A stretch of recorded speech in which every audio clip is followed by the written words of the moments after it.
Motivation is a lie your brain tells you to keep you weak. Every morning you wait to feel motivated, you're training yourself to be a slave to your emotions. And here's the disturbing part: people who rely on motivation have been scientifically shown to achieve 67% less than people who rely on discipline. You're not just underperforming, you're building a neural pathway that guarantees failure. By the end of this video, I'll reveal the psychological weapon that elite performers use to override their feelings entirely. But first, you need to understand why motivation has been sabotaging your entire life. Think about the last time you felt motivated. Maybe you watched an inspiring video, read a powerful book, had a moment of clarity. You felt unstoppable. You were ready to change everything. And then what happened? 2 days later, you were back on the couch, back to scrolling, back to the same patterns. The motivation evaporated like it was never there, and you blamed yourself. You thought something was wrong with you.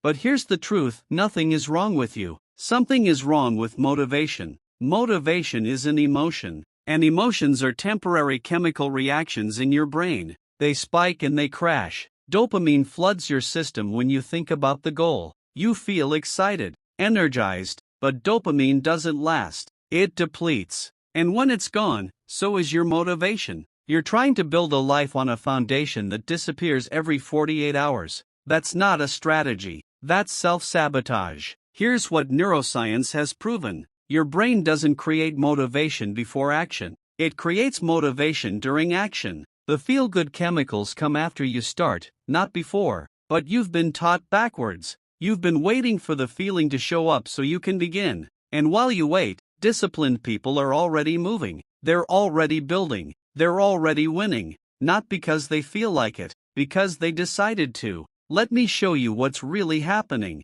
When you rely on motivation, you're giving your limbic system, the emotional, impulsive part of your brain, complete control over your life. And your limbic system has one job: seek pleasure, avoid pain. It doesn't care about your goals. It doesn't care about your future. It cares about right now. So when the alarm goes off at 5 a.m., your limbic system says stay in bed. When it's time to work, your limbic system says scroll instead. And you listen, because you don't feel motivated. But disciplined people have learned to override the limbic system. They've trained their prefrontal cortex, the rational, future-focused part of their brain, to make the decisions. And the prefrontal cortex doesn't ask how you feel. It asks what you committed to. It doesn't negotiate with comfort. It executes based on principle. This is the difference. Motivated people are controlled by their emotions. Disciplined people control their emotions. And here's the part that's going to sting. Every day you choose comfort over discipline, you're weakening your prefrontal cortex.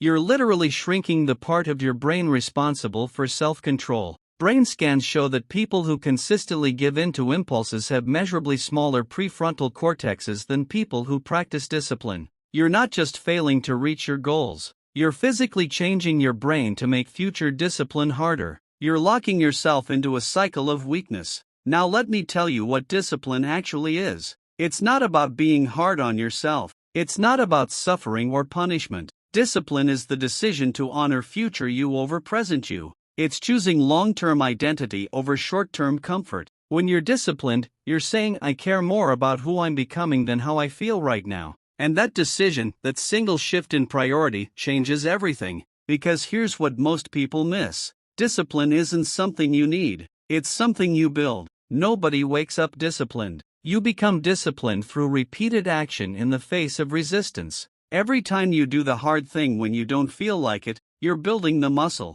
You're creating evidence for your brain that you're someone who follows through. And your brain rewires based on evidence, not intentions. Here's the brutal reality. You've probably set the same goals dozens of times. Lose weight, build a business, wake up early, get in shape. And every time, you've relied on motivation to carry you through. And every time, motivation failed you. Not because you're weak, because motivation was never designed to sustain long-term change. Motivation gets you started. Discipline gets you finished. And if you don't learn the difference, you'll spend your entire life starting and quitting. Let me show you what happens when you flip the script. Imagine waking up tomorrow and doing what you said you'd do regardless of how you feel. Not because you're excited, not because you're inspired, because you committed. You go to the gym tired. You work on your project unmotivated. You have the hard conversation afraid. And at the end of the day, you've built trust with yourself.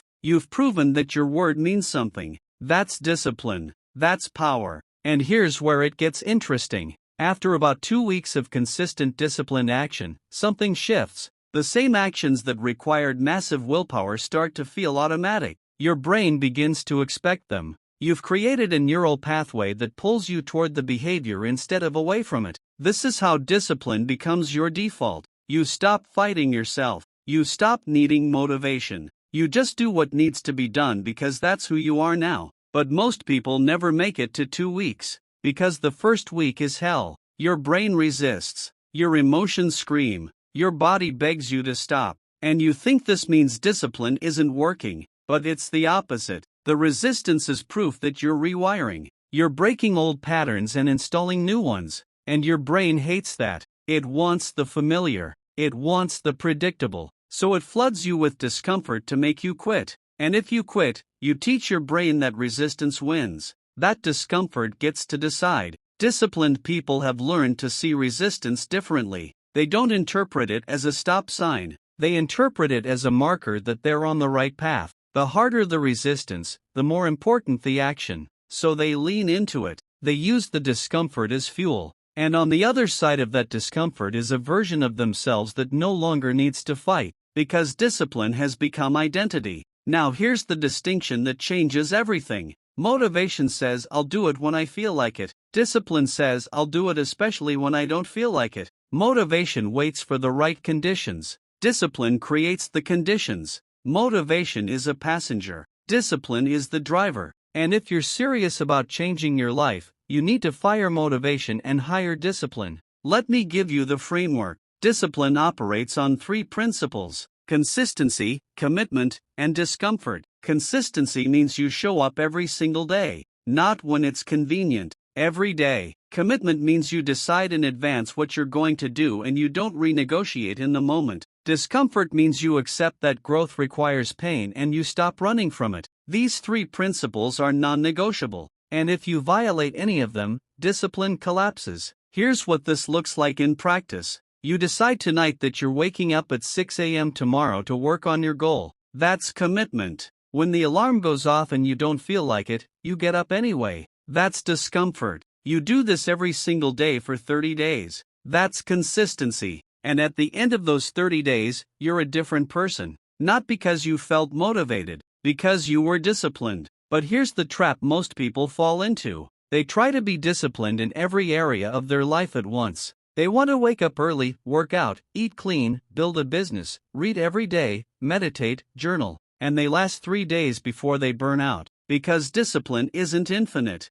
It's a skill. And like any skill, you build it gradually. You start with one behavior, just one, and you make that behavior so consistent that it becomes automatic. Then you add another. This is how high performers operate. They don't have superhuman discipline. They have systems that make discipline easier. They've removed decision fatigue by automating their behaviors. They don't ask themselves if they feel like working out. They've pre-decided they work out every morning at 7 a.m. The decision was made weeks ago. All they do now is execute. And execution doesn't require motivation. It requires commitment. Now here's the secret method I promised. It's called the identity anchor. Most people build discipline around goals. I want to lose 20 pounds. I want to make 6 figures. But goals are external. They're outcomes. And outcomes fluctuate. You hit the goal and the discipline disappears. Or you don't hit the goal and you quit.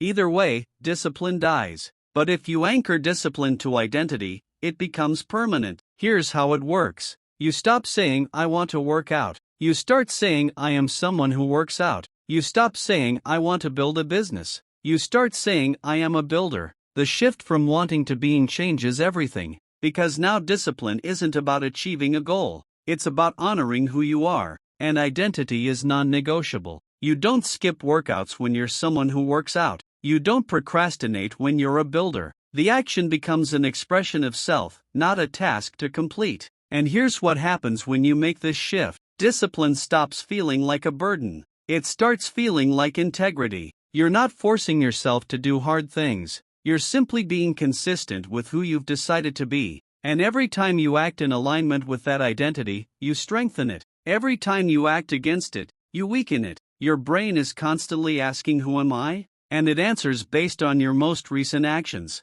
So the question is, what are your actions saying? Let me tell you what your life looks like 6 months from now if you choose discipline over motivation. You wake up and you don't negotiate with yourself. You do what you committed to. You work when you don't feel like it. You push when you're tired. You show up when it's hard. And at the end of 6 months, you look back and you don't recognize the person you were. Because that person waited for permission. That person needed to feel ready. That person was a slave to their emotions. And you're not that person anymore. But if you choose motivation, if you keep waiting to feel inspired, here's what happens. 6 months from now, you're in the exact same place. Same struggles, same excuses, same disappointment in yourself. Because motivation will fail you again, and again, and again. It always does. It's not designed to last. And deep down, you already know this. You've already lived this pattern enough times to see the truth. So here's the decision you need to make right now.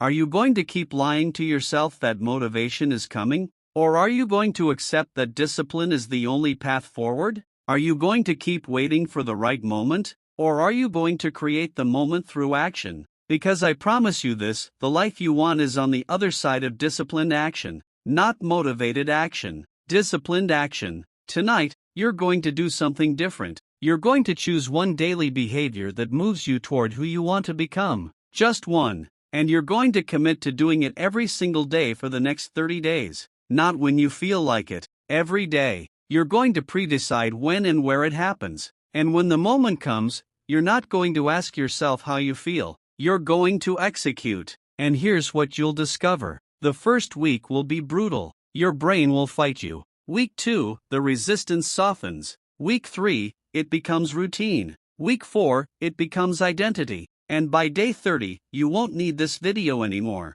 Because you'll have become someone who doesn't rely on motivation. Someone who doesn't wait for permission. Someone who is disciplined. Motivation is a feeling. Discipline is a decision. And the quality of your life is determined by the quality of your decisions. So stop waiting to feel ready. Stop waiting to feel inspired. Start deciding. Start executing. Start becoming. Because discipline doesn't just beat motivation. Discipline makes motivation irrelevant.